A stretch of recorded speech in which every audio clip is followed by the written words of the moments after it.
வணக்கம் guys. So இன்னைக்கு video பார்த்தாலே உங்களுக்கு தெரிஞ்சிருக்கும் எந்த கடையில் இருக்குன்னு. ஆமாங்க, நம்ம மேஜி டிஃபில் தான் இருக்கும். ஸோ அந்த கடையில் பூந்தாலும் நம்மளை கவர வைக்கிறதே அந்த ட்ராவிங்கும் கடையில் இருக்க லைட்டிங்க தாங்க. அவ்வளோ ஒரு அற்புதமாக இருக்கும் அந்த கடையோட என்வாயர்மெண்ட்.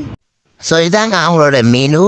நிறைய ஐட்டம்ஸ் இருக்காங்க. கேசரி, தோசை, நாசிலம்மா, ஊத்தப்பம், ரவா தோசை, பொடி இட்லி, பரோட்டா நிறையா வச்சுருக்கேன். இந்த பாலப்பம் இன்னும் நிறையா சொல்லிக்கிட்டே போகலாங்க.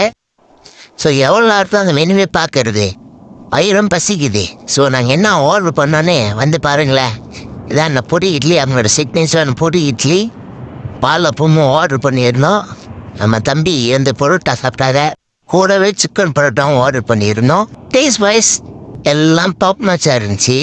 போய் சொல்ல உண்மையாலே சொல்கிறோம், நல்லா இருந்துச்சு.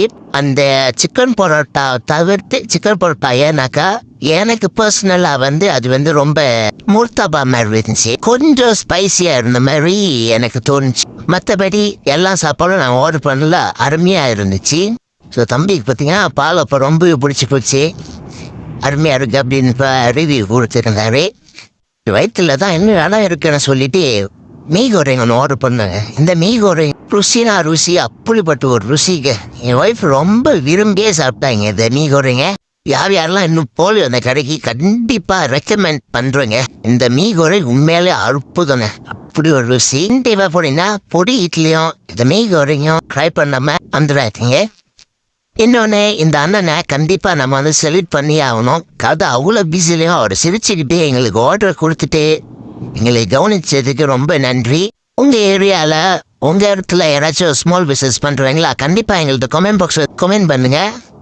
நாங்கள் கண்டிப்பாக ரிவ்யூ கொடுப்போம். நம்ம தமிழ் மக்களுக்கு, நம்ம தமிழ் ஸ்மால் பிஸ்னஸ்க்கு நம்ம எப்போதும் சப்போர்ட் பண்ணுவோம். நன்றி, வணக்கம்.